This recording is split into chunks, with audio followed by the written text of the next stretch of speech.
अच्छा हमारा Khesari Lal Yadav ji trending star जन्मदिन बाबा की हमार ई रिक्शा रात वाला वीडियो डलाइल बा भगवान बनौले रही ई रिक्शा एगो विकलांग के लेके हाकत रही बड़ मजा आवत रहुए प्रोग्राम खत्म भइला पर ई रिक्शा बाकी बा ओने से आवत तब हम चार चकवा ला एगो लेबे के बा गांव में घूमे में गजन होता फ्रूटी जोहत जोहत आदमी थक जाता तने जनता के अभिवादन कर दो हमारा सुदर्शन यादव जी के द्वार पर कार्यक्रम बा जनता के कुछ कह दो सब सबके प्रणाम बाबे और आशीर्वाद ऐसे ही दी लोग रसूलपुर ही बा प्रोग्राम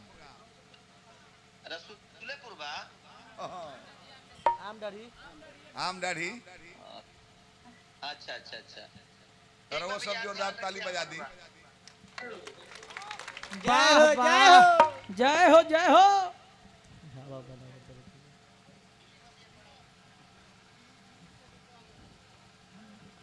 लोकल में आजकल के फोन ना कल जाला भाई लजाहों के चाहे कम से कम हम सब बात टोकबे ना करो कॉलर लाइक भेंता भैया के मेहरारू कहले कि एगो बात कहीं खिसियाब ना नानू कॉलर ला तब कहले है कि भेंता भैया के बियाह भइल त कहत आदमी से लड़की से कहले है कि ना मुर्गी से जाय तो हमरा कम आमदनी बा अंडा बेची ले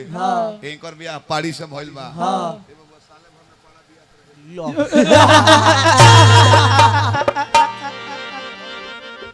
जननी हकीकत बात हम कहता नहीं अभी गईले तो हमार लगे फोन करते रहे भैया तहार पहले से बियाह बा बाल बच्चा बालू हमार नए नए बियाह भइल बा हम कहे 500 रुपया दी हम मुंह दिखाई अब मोगी जाने के घू काट के बैठा रहे हां गु काट के ये कहले मुंह दिखाओ दिखाओ नहीं दिखाऊंगी नहीं दिखाओ नहीं मुंह दिखाई लूंगी लूंगी 500 का नोट निकले हाथ पर धो दले तले तो जाने है घू बिक देती है यहाँ चौरापन हां ला देखो लागल 500 का सुघरावे की राजा जी ए राजा जी रउआ कितना सुंदर इंसान में बानी एक बार मुंह दिखाई मंगनी हरुआ 500 का नोट दे देनी हम और नहीं हरवा में नतिया 20 रुपए से बेसी कौन न देता कितना कितना वही में 10 गो बाकी लगा देता कि अगला बेर अगला हफ्ता इस मार्केट में हम कुल जानी ले जकार्ता का मन से आज गावता नहीं तो जकार्ता का मन से गौनी हो तो नायका लड़का लोग का विश्वास पर हम आज खरा ना उतरनी ना कहते जात हो लोग गाड़ियों देते हैं लड़का बा कि मारा का सुन कह रहे हैं यूट्यूब पर ऐ सर्वा धर्मात्मा बना तरह से दोनों के जाए दी प्रोग्राम सुने खाती कोई जाला उपलक्ष्य के जौना आइल में जो खाती संगे संगे लोग जुट जाला लेकिन अब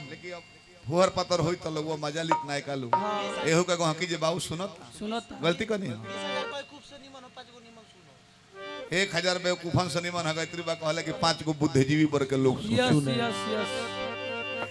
फिल्म देखे जाला लोग तो कहानी सुने निमने लोग जाला ना तो लइकवा फिल्म देखे काहे कर जाता रसो आधे पर से निकल जाता रसो काहे मारो फिल्म खत्म बा तो काहे भाई कहानी निमन नहीं खत्म बा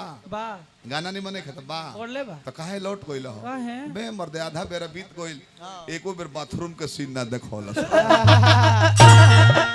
तो हमनी के तो जान बुझ के डॉक्टर साहब बिगड़ल बानी जा रौरे बढ़िया दवा दे के इलाज करब ना कि 2 महीना खा ठीक हो जाई लोग के पसंद नहीं खे पड़त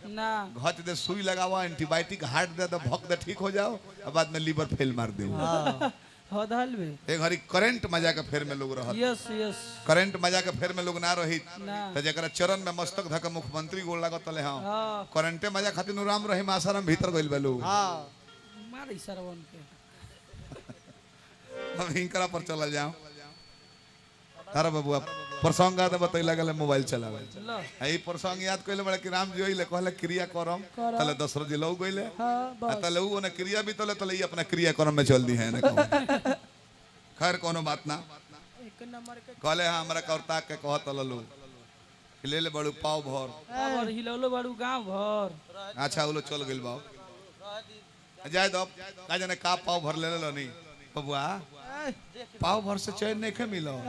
का चाहत रहा ईटा से कूच के 2 किलो गुड़ बना दी पावे भर खा जले तल न करे के बा कौन भैंस है कि भोजन न पावे भर में संतुष्ट कर लो कौन भैंस है कि 1.5 किलो के रही पूरी 50 ऐसा ना चाहिए हलुक पतर बात बोला तार लो जाय दी लाज तार लोग हम ना को हमने तो फोन लगो हरिम झिम यही कहता रहे कि तन वीडियो कॉल करतनी भतीजवन के दिखाओ हां तारा कहता ना कहिले कुंवर जी रहले एक दिन हां जानला अजीत अजीत है आता कहता रहो डिस्टर्ब करले है ना तको कुंवर जी कहले यह बात कि तन दिखाओ भतीजवन के दिखाओ हमार भाजाइल तो हम कहनी कि मेहरारू गाँव ना बिया हां ससुराइल नहीं खे ना वीडियो कॉल करतनी करतनी तने ही तो लोग के दिखाओ कैसन ऐसे के भी ससुराइल नहीं को नहीं हरे न बाड़ू दिखाओ हित लोग कैसन बा कैसन सर बेटा लोग कैसन बा तो घुमाई का कुंवर जी से कह तारा सब ना कहिले भाई बुझिली तो फुहर जो है जाए के बा